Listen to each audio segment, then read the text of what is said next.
Hi, welcome to the Conversation Shop with Sedrick Page. I'm here with my very special guest, Cousin M.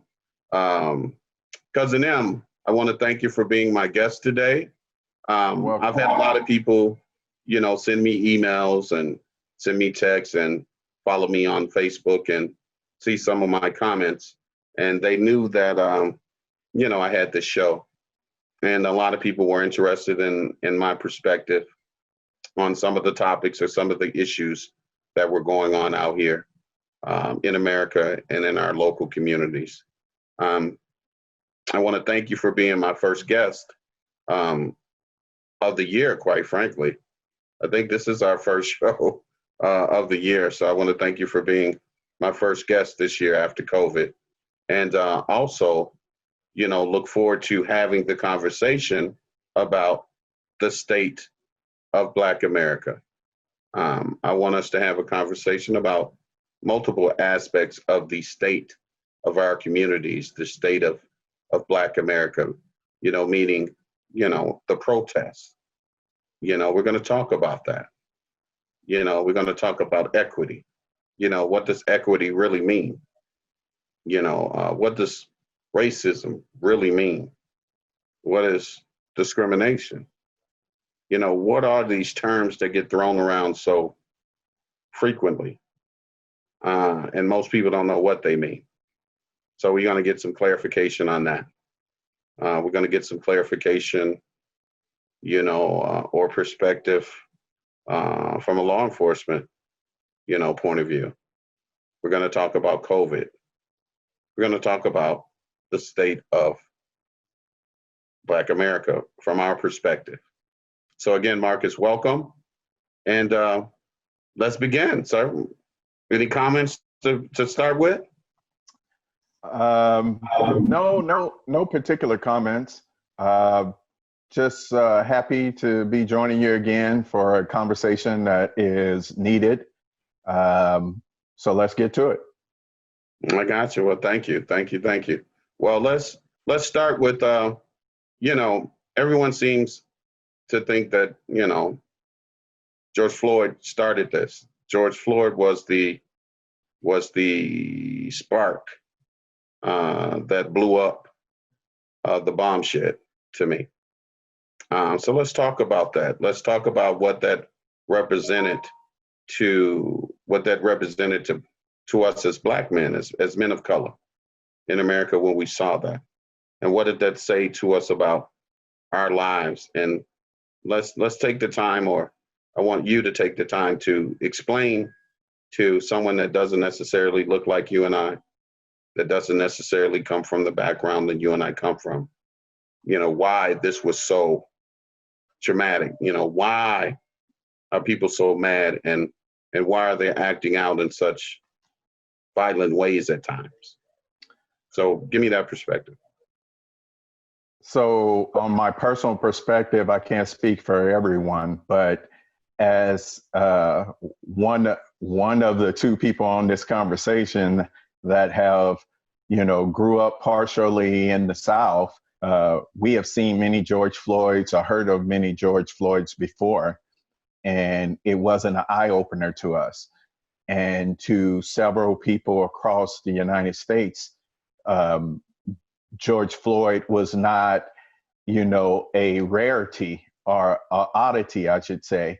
It was something that people were always speaking out about, but nobody wanted to hear it, or they thought it was fabrications, set to glamorize some form of life. But, people have always been reporting it, whether it was the public reporting it to the desk officer at the police department, whether it was the son or daughter reporting it to their parent, whether it was, someone talking to a police reporter, and it always fell on deaf ears.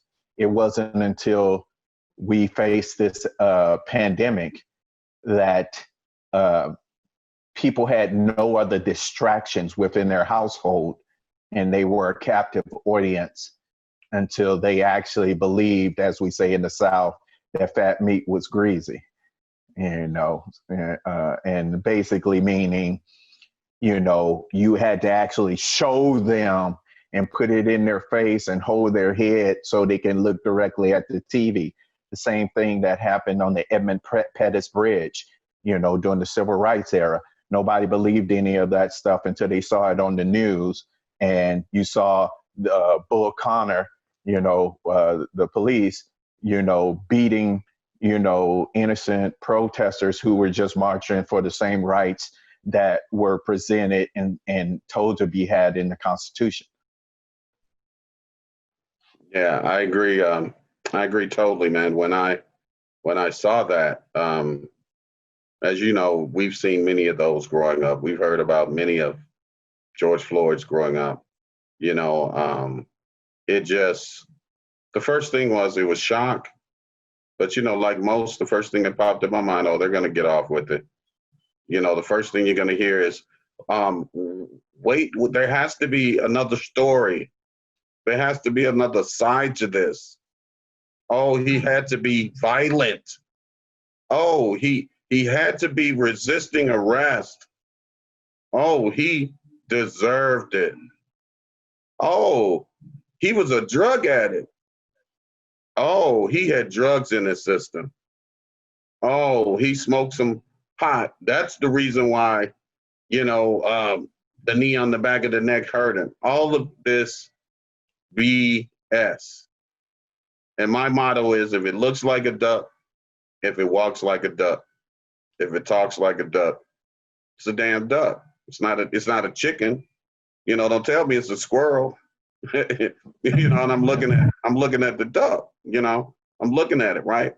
So we knew from the different things that we've seen on the news, from growing up, we see the police. Well, I'll let you give your perspective shortly.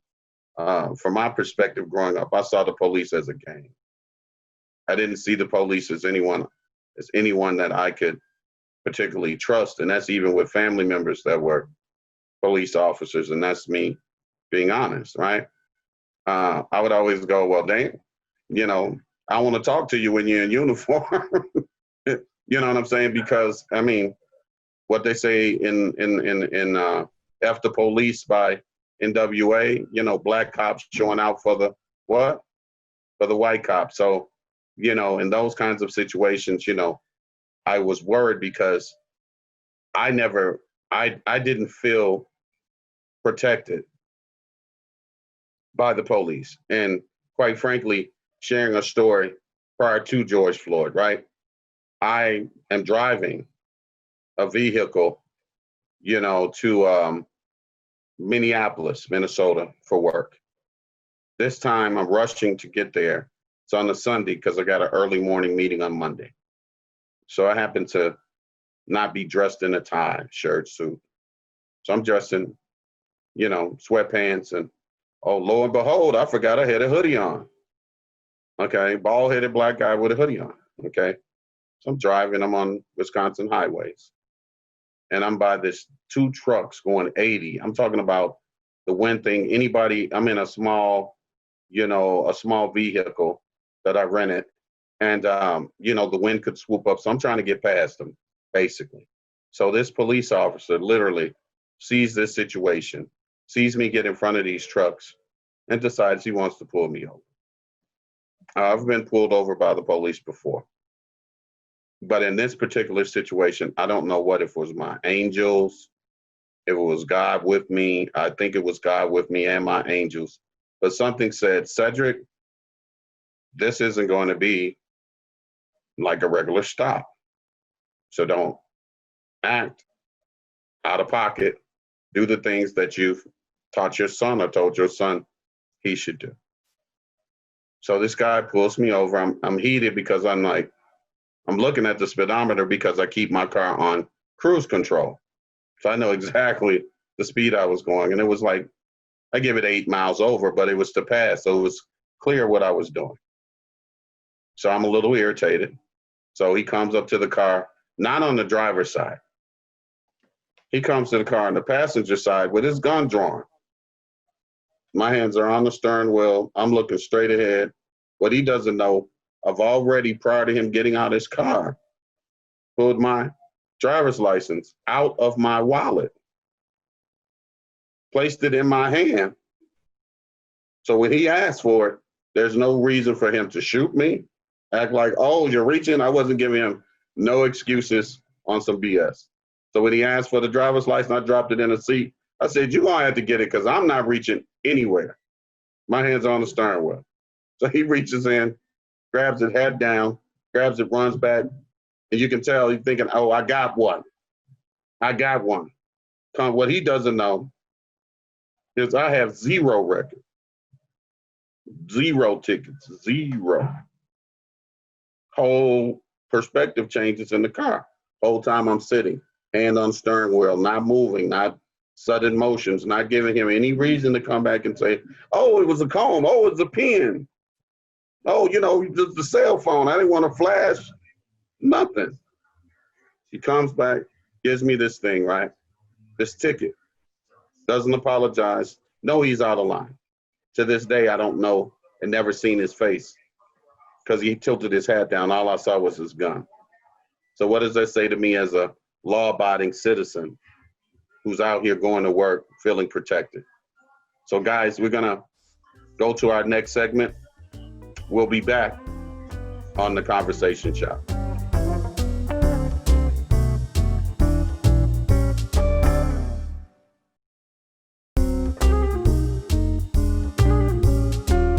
Hi, welcome back to the Conversation Shop with Sedrick Page. I'm here with my very special guest, Cousin M, and we're talking about the state of Black America. We left the last segment with me giving a description where I felt very threatened and unsafe and untrusting of a police officer, specifically a highway patrolman, that I felt my life was in danger. And at no time should I ever, as a citizen of the United States, law-abiding citizen, quite frankly, ever feel that way. Marcus, Cousin M, I wanted an opportunity to turn the floor over to you and to give your very unique perspective on the interaction between a citizen and a police officer. For instance, real quickly, I'm at a studio in Wisconsin. I happen to walk in and there's a police officer there with a drug dog. There's no reason to think that I'm up to something or there to do anything. So I'm sitting talking. I speak to everyone. The gentleman doesn't even speak to me, but sends the dog over to sniff my crotch. Okay? Tagging certain areas to think I'm hiding drugs. And it was very demeaning to me. And then when I again tried to say hi to this officer, you know, he treated me as if I wasn't on his level or if I deserved what he just did. So again, those kinds of instances make us all not trust anyone in uniform and to know that you don't have anyone that looks like me's best interest at heart. Cousin M?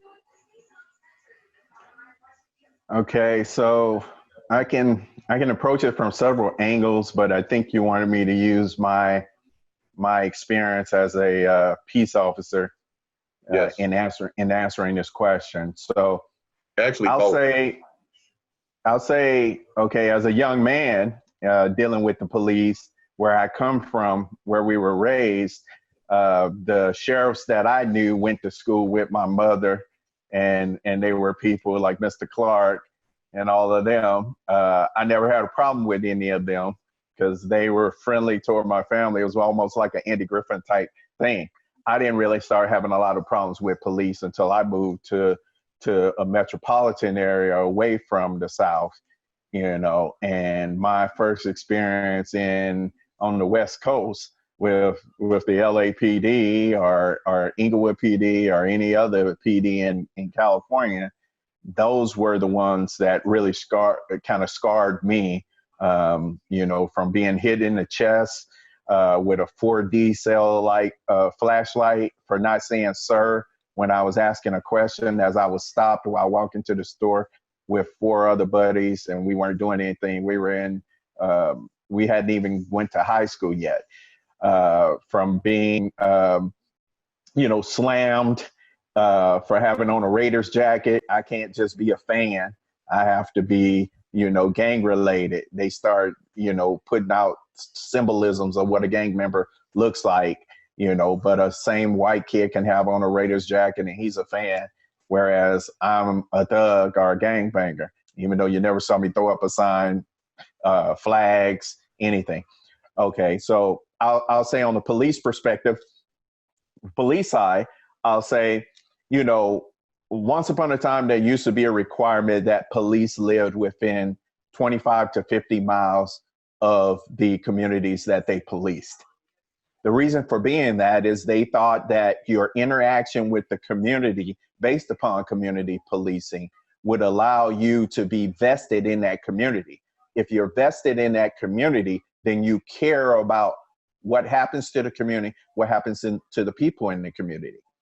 But if you then start talking about going out of bounds 75 to 100 miles out and getting people who are bypassing other law enforcement agencies in their community, but they want to join and they want to be assigned to police the Black and brown people, not because they care about making it a better community, but it allows them to come and live out their fantasies of being an authoritative figure, which they probably either were picked on or humiliated in high school, or somebody Black or brown stole their girlfriend or something like that. So here's your chance to get even, and then you go back home and brag to your friends in your mixed community, and say how you had to tame the animals on your shift, And so a lot of problems that I see, and one of the reasons I got out of law enforcement is because,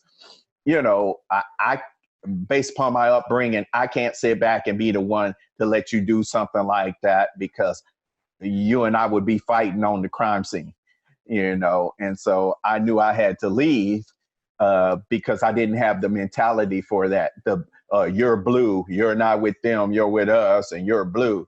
But in or out of a uniform, I'm still a Black man, rich or poor, still a Black man. Don King said it right a long time ago. I'm not going to use the N words that he used. He says, but if you're educated, you're just educated in, if you're rich, you're just a rich in. Doesn't matter what your terminology is or how you choose to look at yourself. It's how everybody else with authority looks at you. Right. Well, let's talk about that a little bit. I call the police the overseer.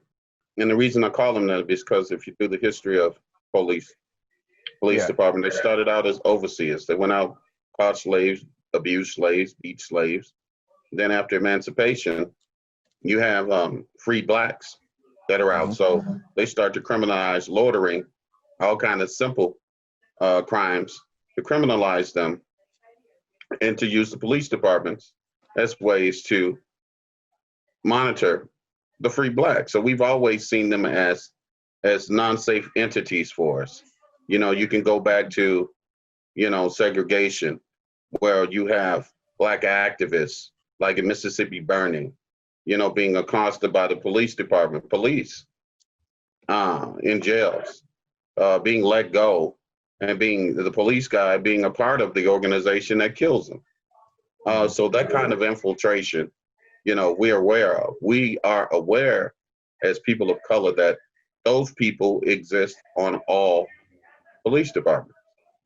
We understood years ago that when the requirements to become a police officer dropped, and you heard things like from people who advocated very violent means of separating people, tell them specifically to infiltrate police departments, infiltrate infrastructure, get into politics.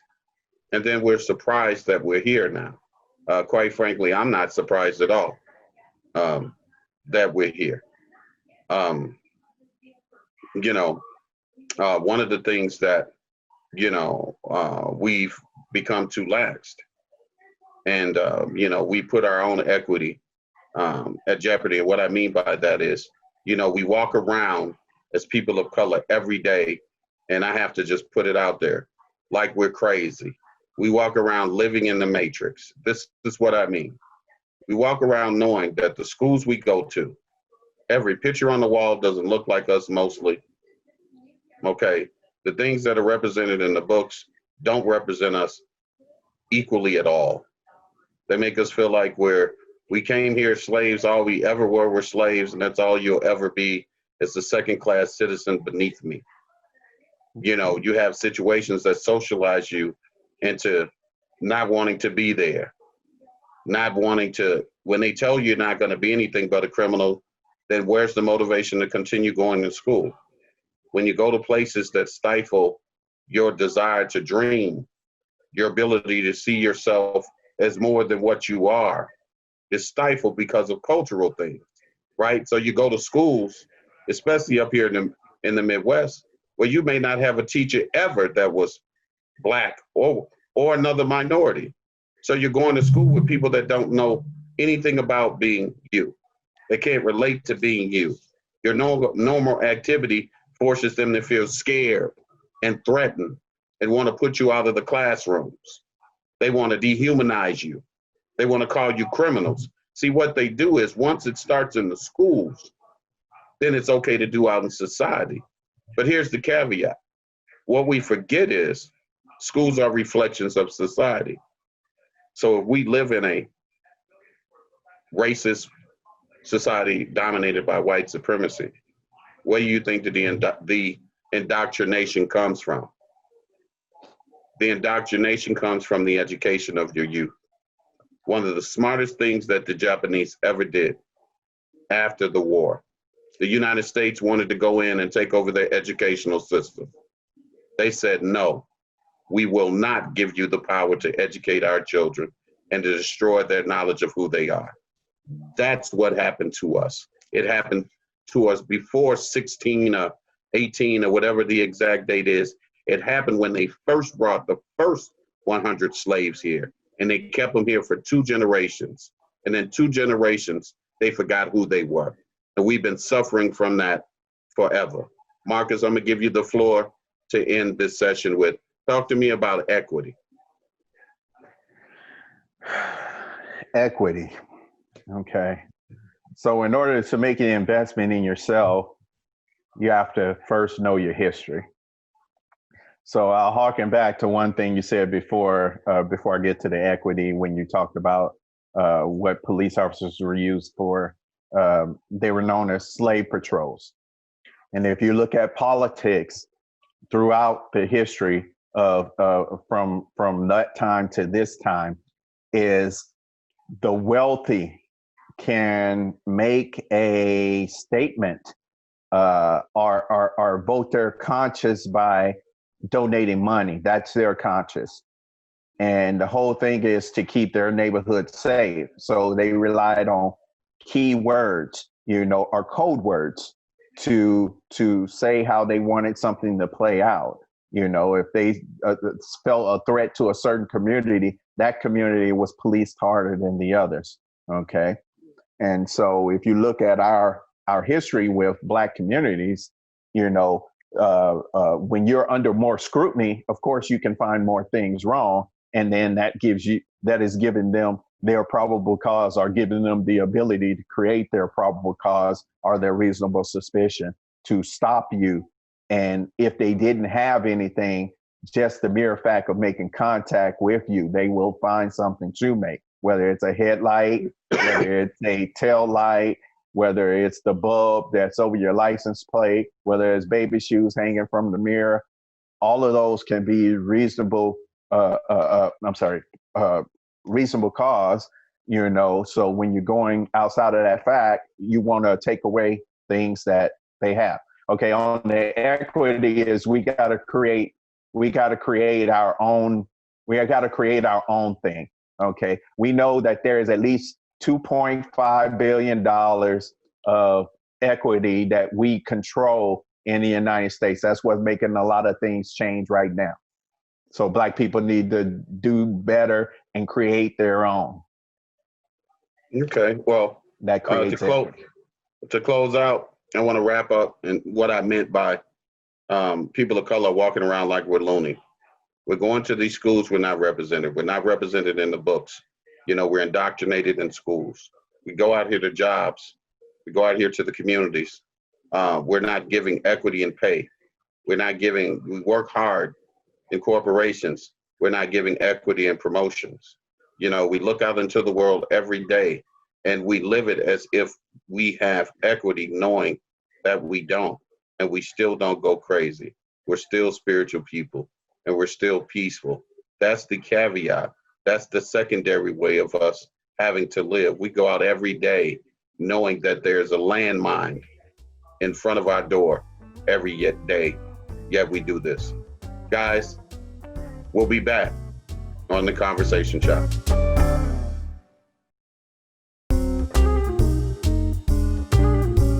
Hi guys, welcome back to the Conversation Shop with Sedrick Page.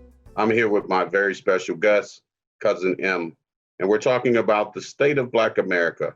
We've talked about the protests. We're talking about equity, so we're going to pick up on that, but we're also going to talk about the effects of COVID. Real or unreal? Is this something we should take heed to? But again, Cousin M, we were talking about equity off camera for a while.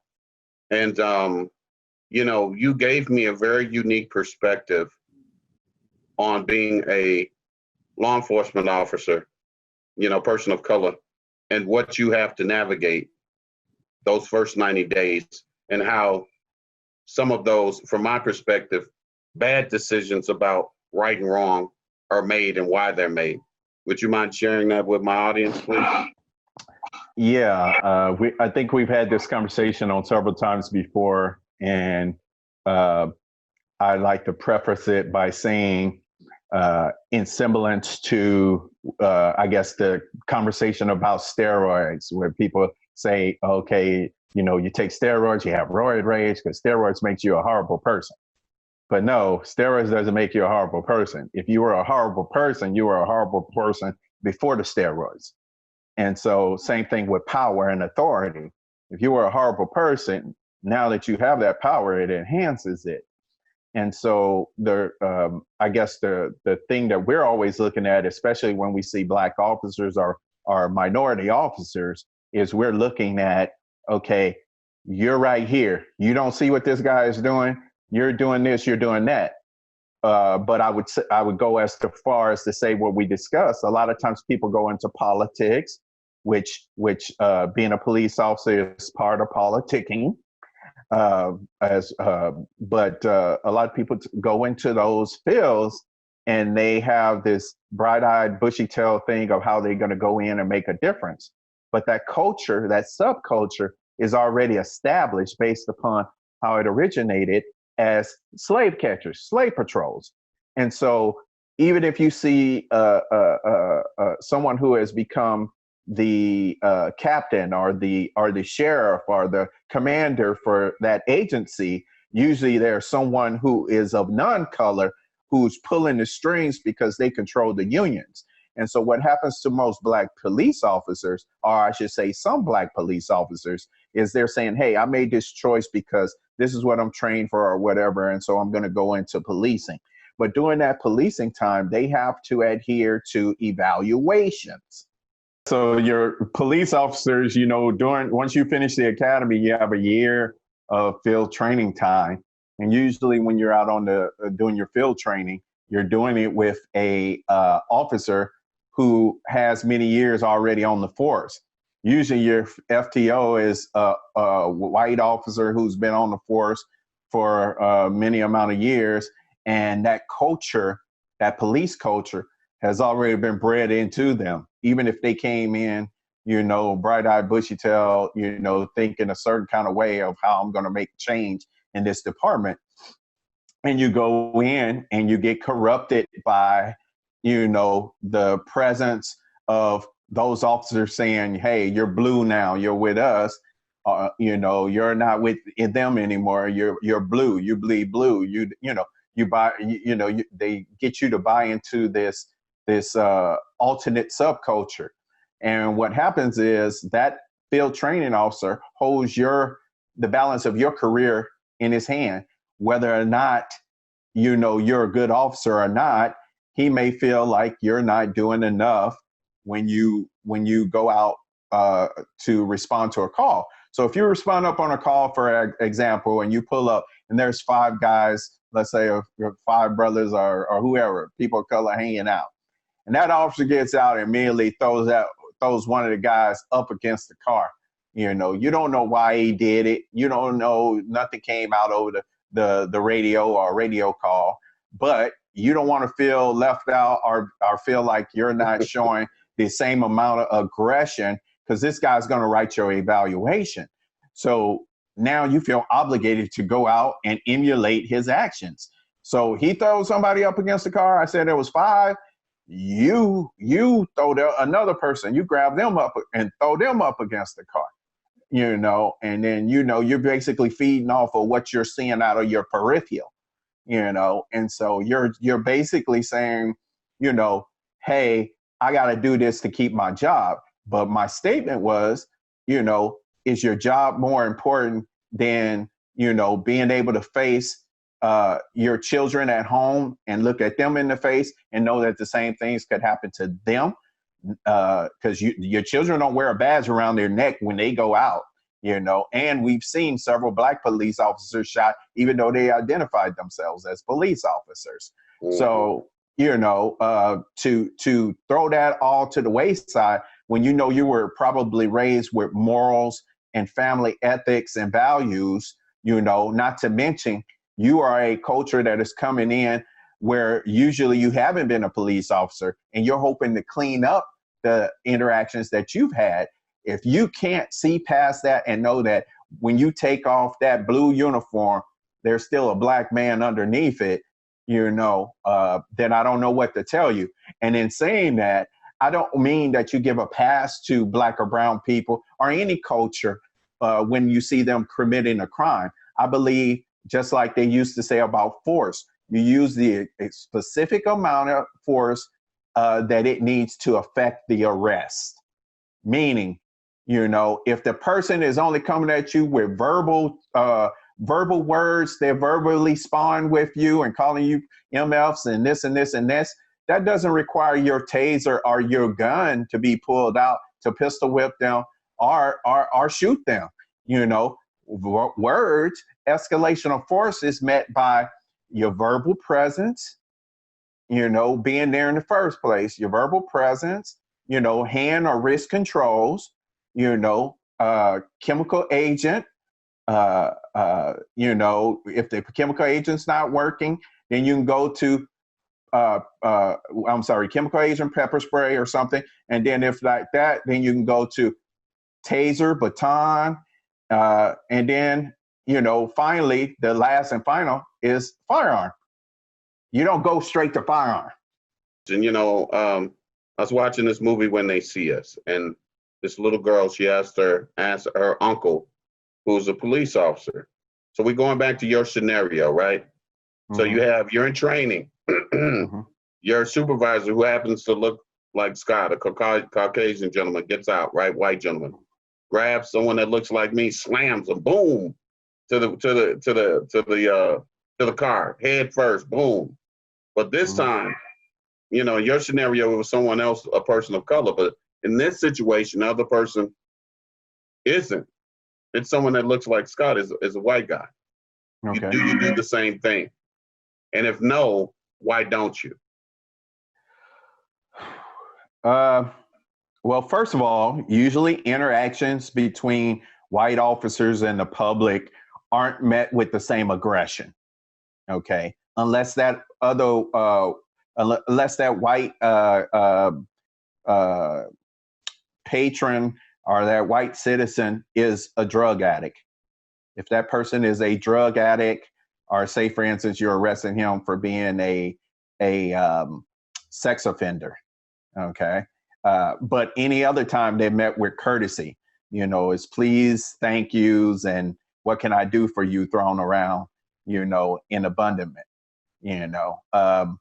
They're treated like a true citizen of the state, of what the Constitution says we're all created equal. But we see that there's not equal policing. It's like hi, hi, Mary, and how you doing, sir, and Mister, and sir and Mister, and all these different things. And so you can't have that when you're trying to police the general public. But I mean, departments are all about what they say, keeping down crime rates and crime areas. Okay. Sound like excuses to me. Okay, but what I was going to erode into is crime is about opportunity. But what opportunity have you placed in the Black and brown communities?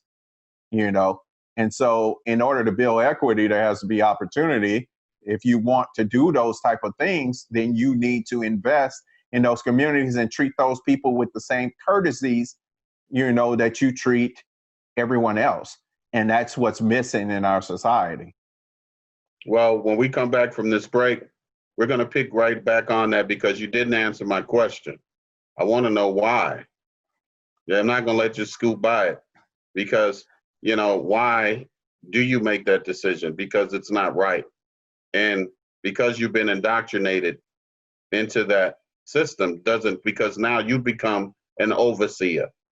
Just because you have skin that looks like mine doesn't mean you're not participating in action, in authority. So we're going to pick up on that when we come back. We'll be right back on The Conversation Shop.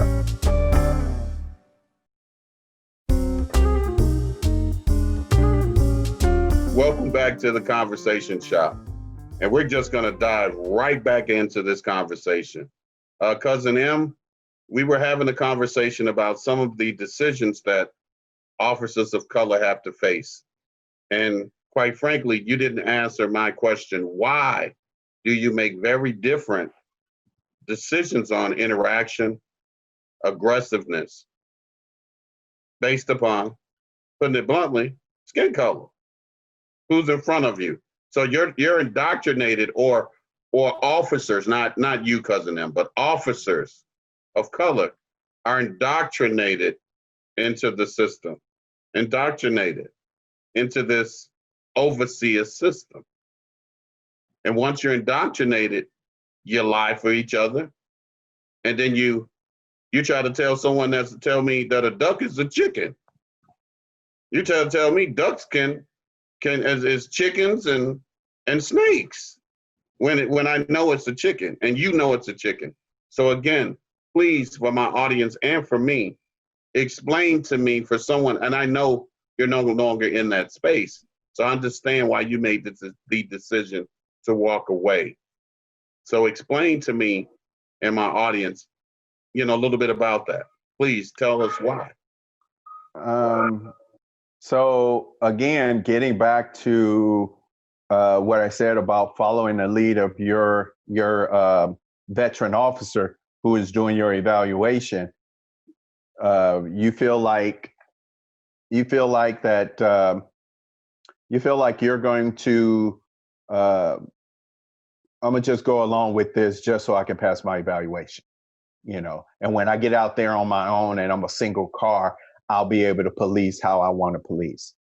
However, your reputation is formed off of your first interaction with the public, and word spreads. Those five guys, of those five guys that you got out and manhandled, you may then say, 2 or 3 of them may have been college students, but just because they were hanging with somebody on the block, you manhandle or whatever. So they put the word out, especially now with Twitter and all these other social media platforms. Word travels, and then, they have the right to ask for your badge number. If not your badge number, as I tell my kids, if an officer doesn't want to give you your badge number, just remember the car number, which is on top of the hood. I mean, not the hood, but the top of the very top of the car, the patrol car number. If you can't remember that, just remember where you were as far as time and on the corner of what street. That's all you got to remember, because that shift supervisor or that shift sergeant will be able to tell you what patrol car was in the vicinity at that time, and so those type of things, you can't, You can't get away from it, but you don't want to treat anybody differently.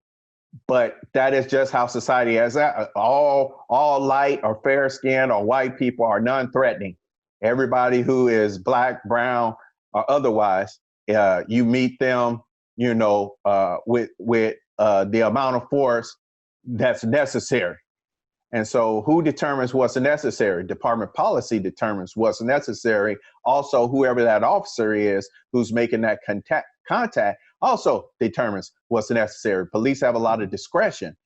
And so I personally would treat Scott or anybody else that I met the same until you gave me a reason otherwise to do that. Unless I already know when I pull you over, this guy is a known felon, known to carry a gun, known to that. If that's in the computer already, then yes, I'm going to be apprehensive in how I approach you. And I might be a little bit more aggressive because I want to go home. But what you hear is a lot of them say they want to go home and use the same excuse. I fell for my life. I fell for my partner's life. I fell for this. I fell for that. How did you feel for any of that when you're the one with the gun, you're the one with the taser, you're the one with the baton, and all this kid had was a book bag? Thank you. Thank you. I have to agree. I have to agree. And, as a person in the community, it's unjustifiable to me. It equates, it goes back to the mental bondage that we're all in, these landmines that as people of color, we have to navigate every single day. You, a former person of color on the police force, being indoctrinated, basically, as far as I'm concerned, into very racist norms because you're taught to see people that look like you as criminals and as a threat, to be afraid of your brother. That's what you're taught. You're taught to be afraid of your brother. And as someone who's participated in programs to promote community interaction with police, community policing, I participated in some of those programs. And I can tell you when they start, the attitudes are pervasive in terms of looking at children. That's what shocked me, looking at children as criminals, like adults, just because they look like me or you. That's why I had the problem. So it took communication between these kids and the officers, because the kids could feel the negativity between them and the officers because of how they were treated in the community before the conversation.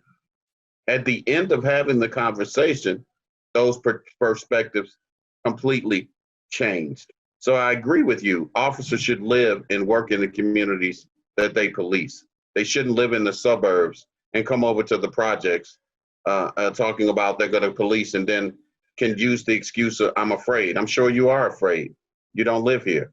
I'm sure anybody that looks like me, scares you and makes you afraid. I'm sure of all those different things. I'm sure those things happen all the time, but we have a responsibility to love and to care about one another.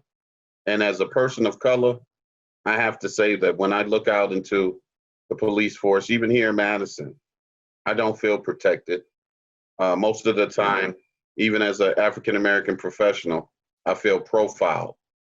Most of the time, I'm out. I know they're running my tags for unnecessary reasons. I know when I'm off from work or leaving the gym, they see me as just some other person out here who may be wanting to commit a crime, or why are you in this particular neighborhood? So these are the things that we navigate. What should we do? What kind of reform should we have? How can we fix this problem? I want you to leave my audience with a resolution to some of the issues that you brought up.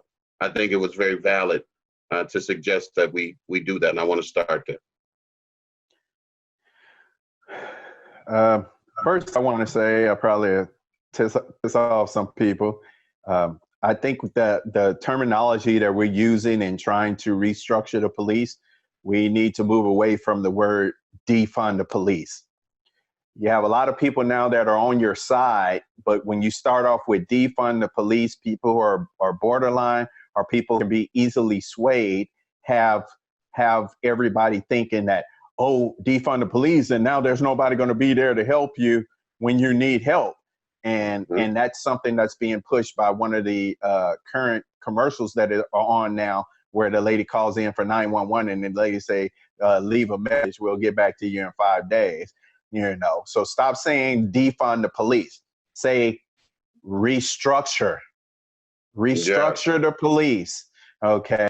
There's some other big words that you college folk can use, but don't say defund the police. Because real quick, Cousin L, let me just dive right in here.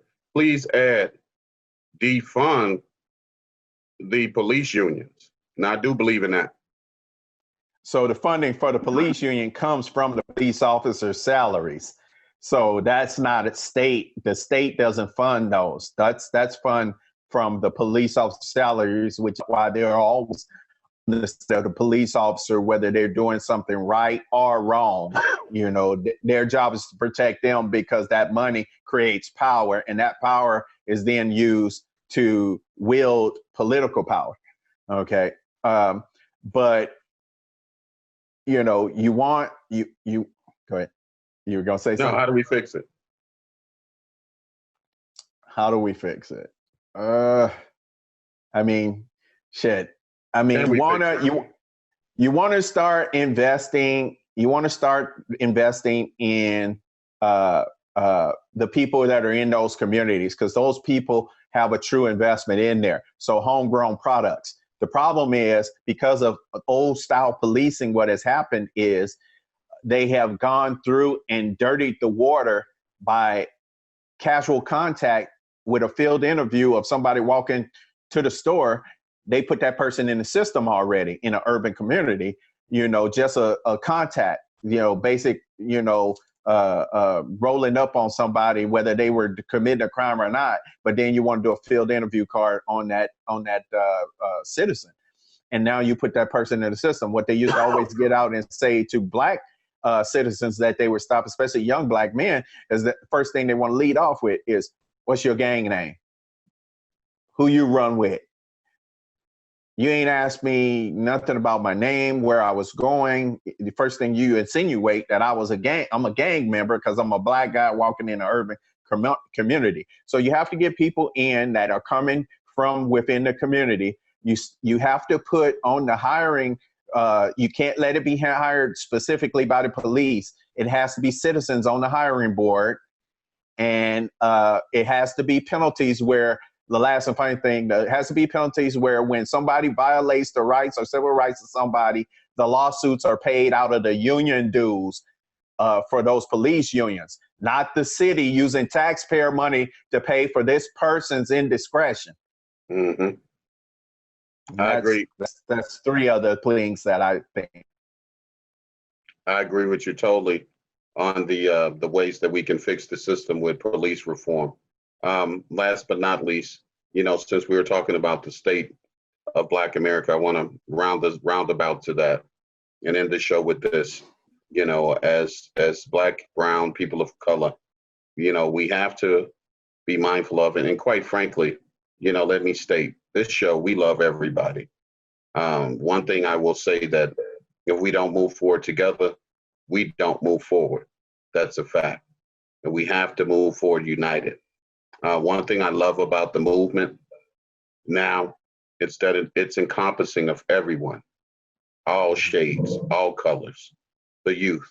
So let us not be distracted by the infiltrators, the people that seek to distract you with violence that were caused by the peaceful protesters, the people that want to go out here and shoot and kill and make you believe that these protesters are out here shooting and killing each other.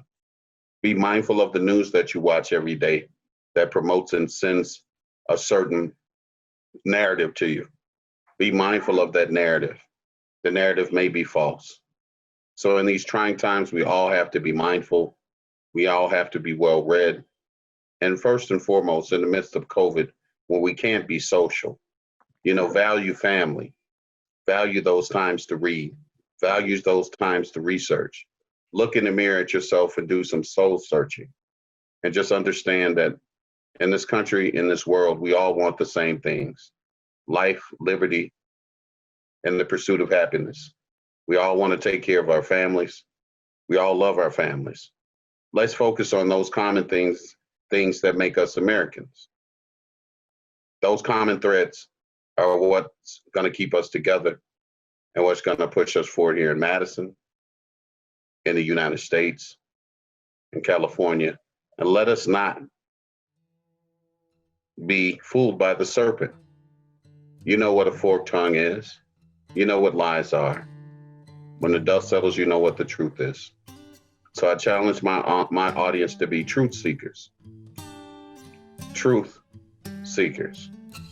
I thank you, and we'll see you next time on The Conversation Shop.